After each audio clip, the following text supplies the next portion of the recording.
Have you noticed something strange? Human beings have achieved things that our ancestors could never imagine. We can travel across continents in hours. We can talk to someone on the other side of the world instantly. We have access to more information than any generation before us. And yet, millions of people feel lonely. Millions feel disconnected. Millions feel lost. How is that possible?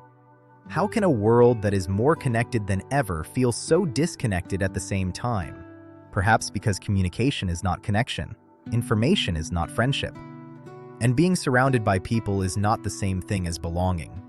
Many people today have hundreds of contacts in their phone, but very few people they can call when life truly falls apart. Something important has been lost, and I don't think it is technology. I think it is balance. For most of human history, human beings lived differently. Our ancestors survived because they depended on one another. If someone got sick, others helped. If someone had food, it was shared. Nobody survived completely alone. Nobody built a meaningful life completely alone. Human beings evolved in communities, not in isolation. Today we celebrate independence. And independence is valuable. Freedom is valuable. Privacy is valuable. But every strength becomes a weakness when pushed too far. Too much independence can isolate them. Wisdom is balance. And perhaps that balance is exactly what modern society is struggling to find. What's fascinating is that both modern science and ancient wisdom seem to be pointing toward the same problem. Modern neuroscience has discovered that loneliness is not merely an unpleasant emotion. The brain often reacts to social isolation as if it were a threat. Think about that for a moment. Our nervous system was shaped over hundreds of thousands of years. For most of that time, being separated from the group could mean danger. It could mean vulnerability. It could even mean death. Perhaps that is why loneliness hurts so deeply. It is not a weakness. It is a signal. A signal telling us that something important is missing. Modern science is remarkably good at understanding these mechanisms. It can show us what happens inside the brain. It can study hormones, behavior, emotions, and mental health. It can help us understand disease. It can help us develop treatments. It can explain a great deal about how the machine works. But there is another question. Once we understand the machinery, how should we live?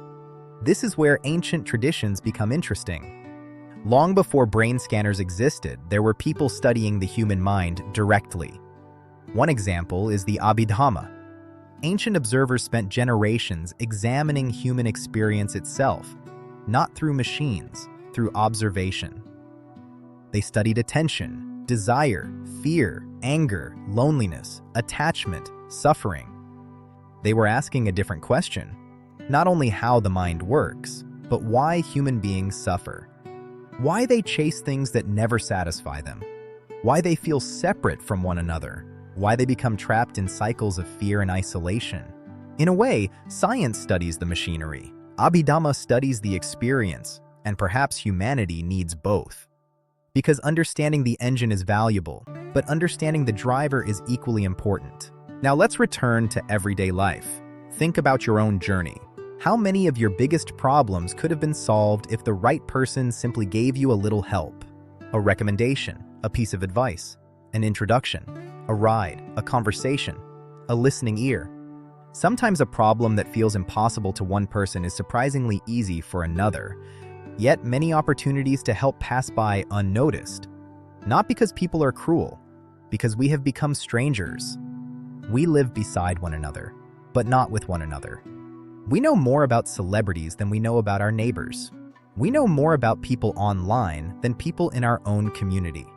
And then we wonder why loneliness continues to grow. The truth is that society was never supposed to be a collection of isolated individuals. Society is a larger family.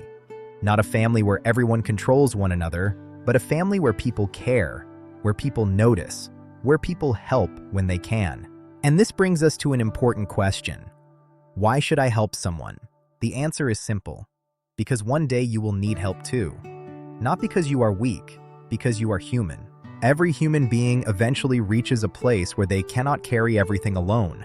The strongest people still need support. The wisest people still need support. The most successful people still need support. Helping others is not charity. It is one of the foundations of a healthy society. Of course, there must be balance. Helping does not mean carrying people who refuse to walk. Helping does not mean encouraging irresponsibility. Helping does not mean sacrificing your own well-being. People must take responsibility for their own lives. But when someone is genuinely trying and becomes stuck, why wouldn't you help? Sometimes helping costs almost nothing. A phone call, a recommendation, a referral, a conversation.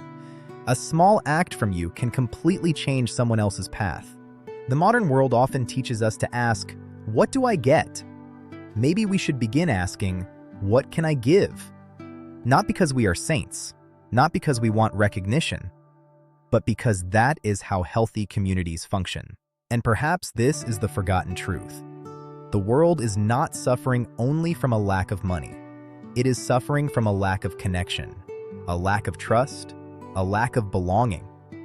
People are starving emotionally while surrounded by abundance. Maybe the solution is not more speed, not more productivity, not another app, another device, or another distraction. Maybe the solution begins with something much simpler. Learn your neighbor's name, call your friend, check on your parents. Support someone who is genuinely trying. Allow others to support you when you need it.